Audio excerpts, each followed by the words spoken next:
Well, good evening, everyone. Welcome to Health Chats Among Friends. My name is Deidre Kindred. I'm a nurse advocate, educator, and navigator. And today on Health Chats Among Friends, I have my good friend Jennifer Clark. And Jennifer is going to be talking about who she is, what she does with the Dallas hearing. So, Jennifer, I'm going to be quiet, let you introduce yourself, and then we'll get into talking about what you do.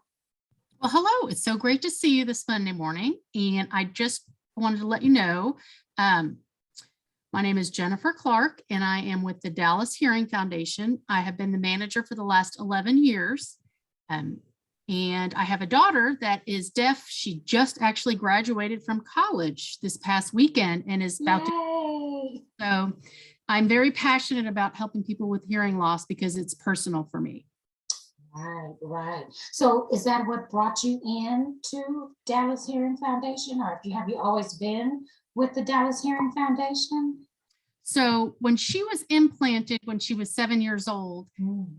I was given information about a family picnic that the foundation put on. I didn't even know anything about it, but her surgeon has his own private practice, and he started this foundation 25 years ago.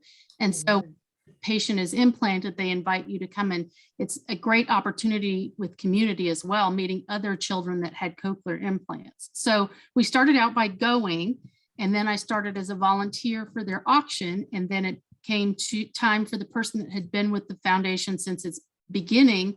She was going to move out of state and asked me if I'd like to take her place. So that's how it all started. Oh, that's awesome. It always starts with a story, right? For sure. To be able to help others. So do you just have the one daughter? Or do I you have more 3 than one? children actually. Okay. So, and she's Okay. the middle child, but Mhm. I will say that, so it's kind of, I always think it's kind of neat that my husband and I met because we worked at Kroger a million years ago, and they hired a lot of deaf people to work in the department with us, but they hired so many that they brought someone in to teach the different workers how to do sign language so that we could communicate with them. So we just kind of felt like that was God preparing us for down the road that we were going to have a deaf daughter. So it was kind of interesting. So we just kind of always say that was kind of our prep work for it. So we'd never had an introduction to deaf people prior to that. So. Oh my. Oh, isn't that a wonderful story? Yeah, God always kind of sets things up and he doesn't tell us ahead of time. He just does it. For sure. Yep. So Definitely. Dallas Hearing Foundation, what are some of the things that they do? So Dr. Peters started this foundation 25 years ago when cochlear implants were still considered experimental.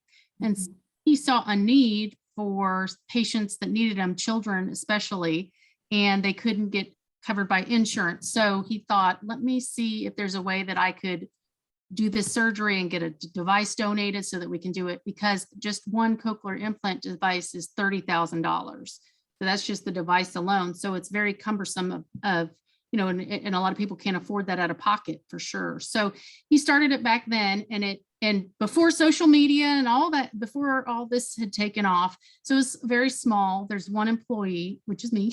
And so it has morphed a little bit. We have a support group that meets monthly for adults that have hearing loss that are considering an implant. But we invite anybody that's an adult with hearing loss, because it is, like I said, a great sense of community. This is a kind of an invisible disability. So a lot of times you may see someone with a hearing aid or a cochlear implant and not even realize that they are not necessarily hearing all the information. So we did that with adults, and we have a speaker come every month. And then about 5 years ago, we had a lot of parents approaching us for teens that had hearing loss and they had trouble socializing. So we created the teen support group. So those are 2 things that we do every month, and we do some really fun things like the teen group. We focus on advocacy, on mentors that have hearing loss that can come and speak to the group, on relationships, because a lot of times they are awkward. And then also giving back to the community, because we felt that was important, and we are a nonprofit. So what better way to do that? So we went to Houston a few years ago because there was a police officer there that had gotten ill and lost his hearing and got cochlear implants and went back on the force. So we thought that would be for these teens to see.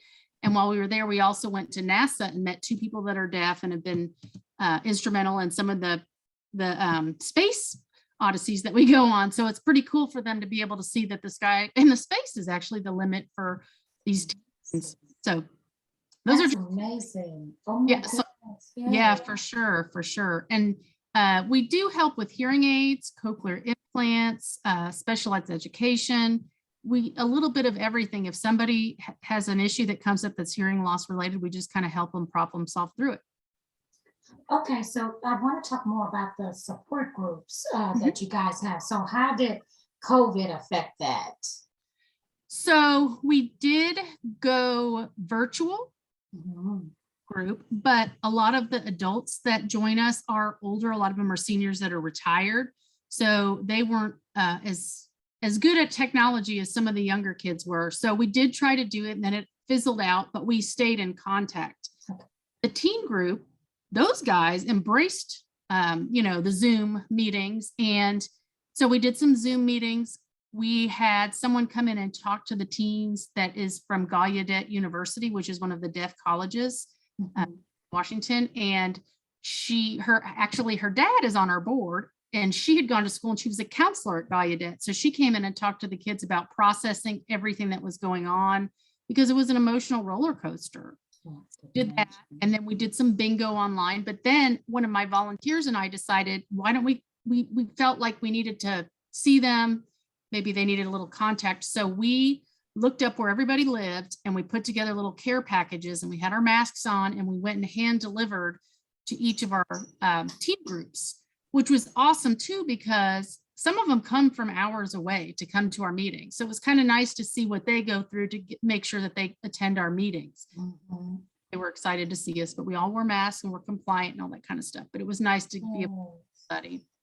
So now that the numbers are kind of dwindling down, Mhm. do you think, has the adult one opened or are you guys meeting in person for either one of the support groups? So we are back in person for both. Yay. Yeah, so I'm excited. I know, and to have Mhm. a doctor as your boss during the pandemic, it'd be like, okay, am I grounded again this month? Yes, okay.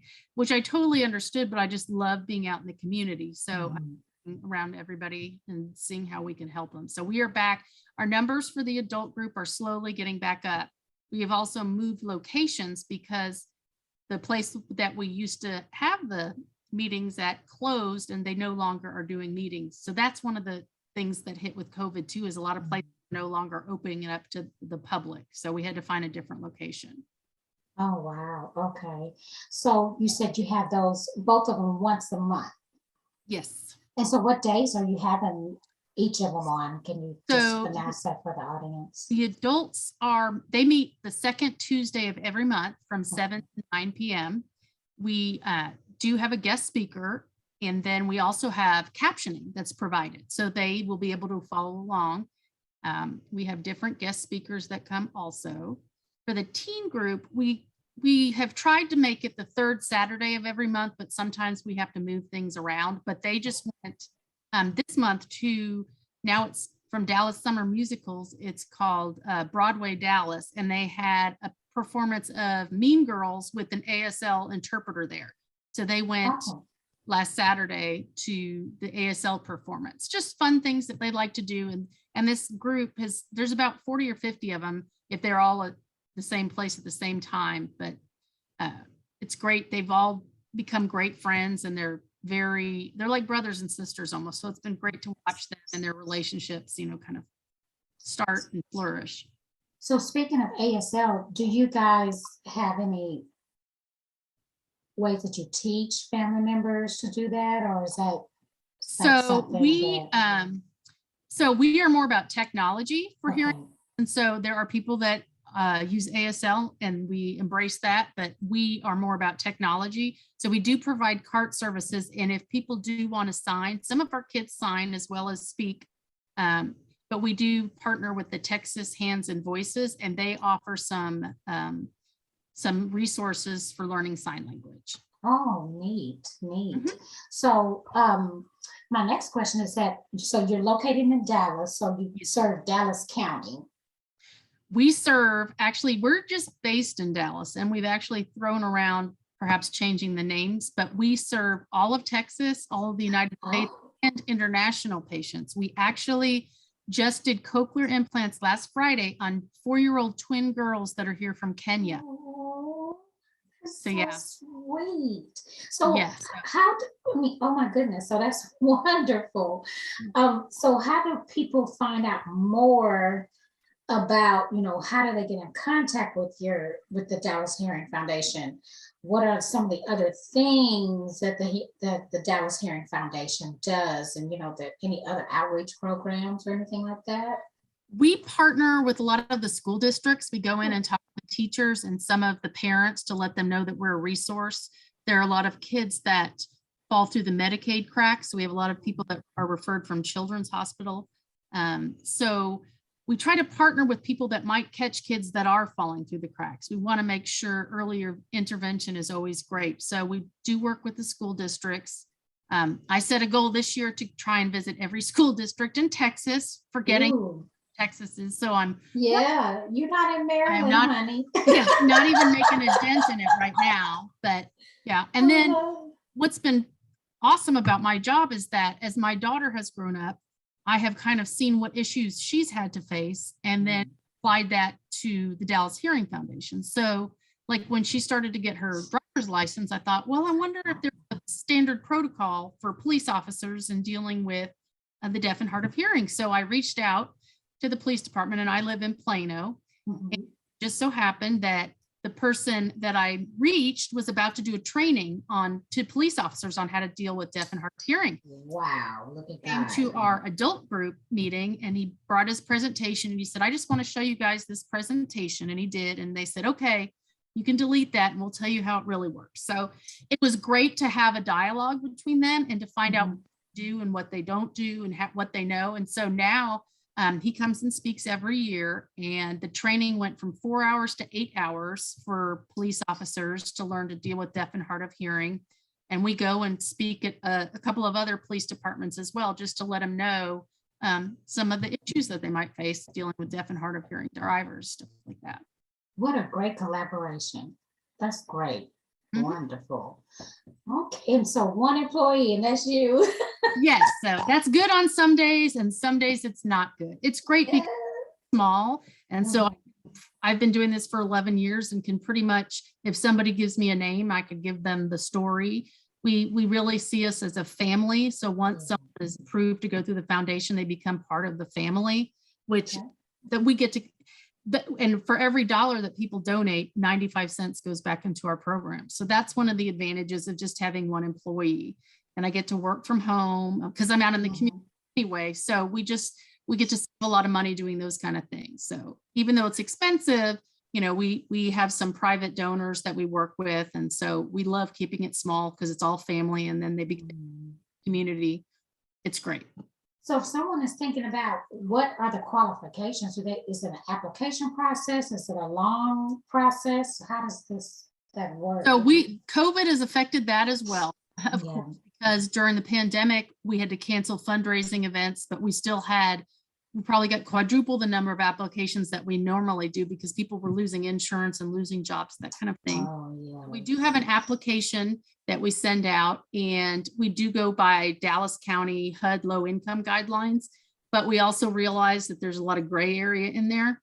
So we do have a lot of people that apply that maybe are over that limit, but have different circumstances. So we do tell people to go ahead and apply. It doesn't hurt, because I am the kind of person that doesn't say, sorry, we can't help you, and hang up the phone. If we want the proper channel, I connect them with somebody that can help. So we do collaborate with lots of different nonprofits all over the country, as well as other groups here, and try to connect people. So it's a process. Usually it takes about a week once I receive everything to get it sent to the board and get an answer. But I will say right now we don't have funding for adults. We do for children. That's my next question. We do have some hearing aids that have been donated that we've refurbished. So as we are able, we can provide the refurbished ones. We do generally do new ones, but that's kind of a Band-Aid until we get funding. And we're hoping by the end of this year to have our fundraising events pick back up enough that we will be able to open it to everybody again. And that's, I love seniors especially, because now dementia is linked with hearing loss. And so it's very important for those seniors that especially aren't a fixed income to be able to have a resource for hearing aids. They Yeah. go to the doctor, they have their hearing test and they say, okay, it's $5,000 and Yeah. don't have that. So Mm-mm. I'm looking forward to being able to open that back up for everybody. Oh, that's wonderful. Do you guys happen to work with Captel Outreach as well? Tell, Mary Yes. Catherine is awesome. Yes. Yes, she is such a great resource. Yes. She knows ASL. She's worked in the business for a long time. So we rely on her expertise a lot of times. She's awesome. Yes, yes, yes. Mhm. Well, oh, Jennifer, you are just as awesome. I mean, the things that you're doing by yourself for the community. So if someone wanted to find out more about your services, your other programs that you may have available, or how they can, get their child, to apply, whatever, the powers may Absolutely. be, what's the best ways for them to reach out and get in touch with you?